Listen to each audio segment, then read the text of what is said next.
Okay, I want to go over some of these wireless transmitter and receiving apparatuses. This is a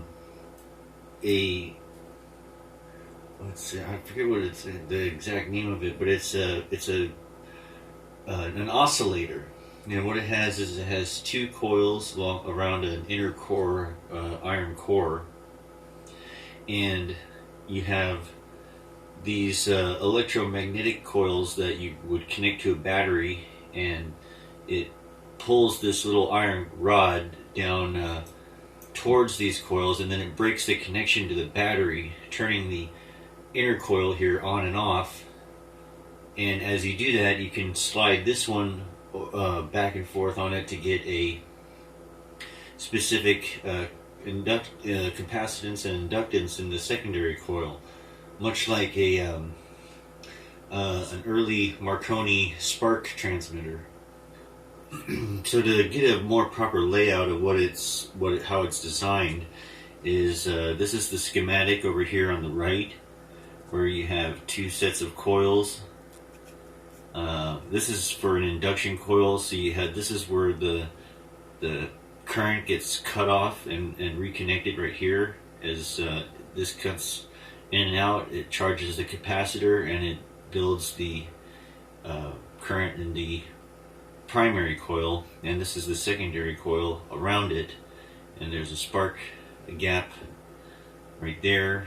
And this is an oscillation of DC current into high voltage AC current for a spark gap transmitter induction coil.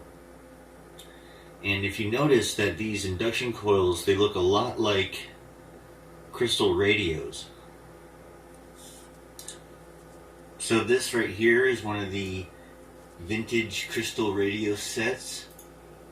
It has the same kind of layout as the induction coil spark gap transmitter does.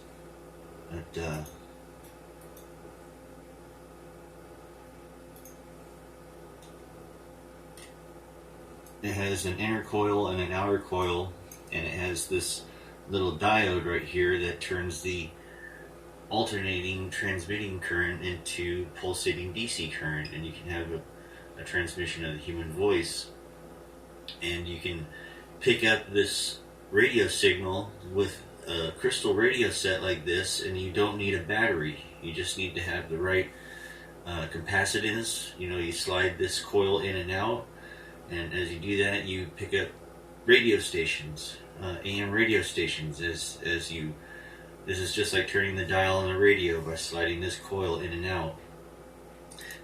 It also looks like there's a connection here and a connection here where you can slide these forward and backward, and you can change the size of the secondary coil. You can make it a smaller coil or a large coil by putting these all the way to these endpoints right here. So that has something to do with the tuning of this crystal radio set as well.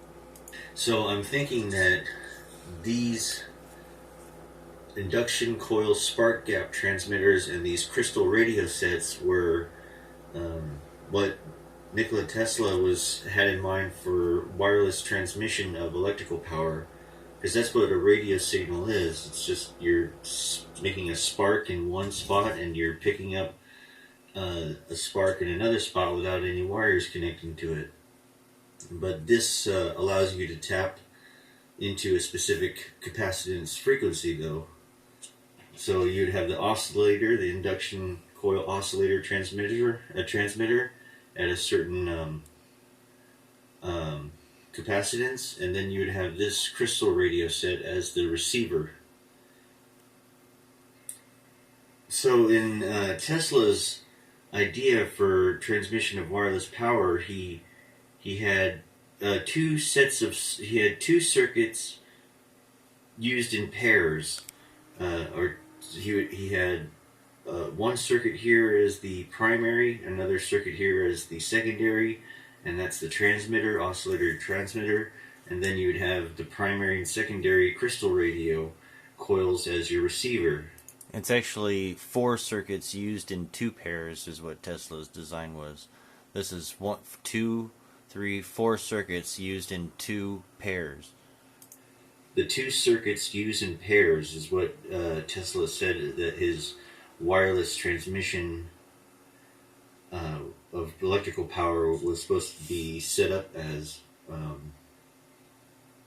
So right here is the diagram. I guess Tesla also had these big flat metal plates up at, while the other end of the secondary is connected to the aerial, and then you have the primary that's getting its current from the battery oscillator.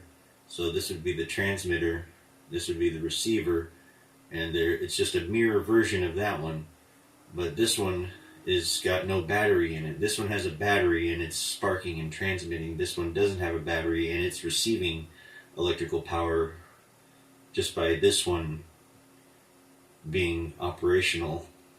And I guess this is some kind of a beaming thing. I'm not sure what the plates have to do with it, but I'm pretty sure it has some kind of a, aerial beaming direction kind of a thing. Transmitter.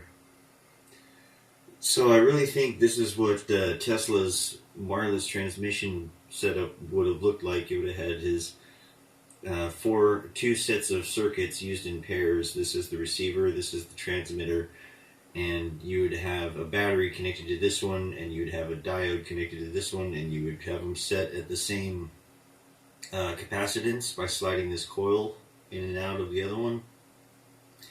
And by doing that, you could have a transmission of wireless power from these coils that are oscillating to these coils that are sensitive to that frequency, just by having the coil arrangement the same as the transmitter. So anyway, there's my little brief rundown of what I think Tesla's wireless transmission transmitter and receiver would have looked like.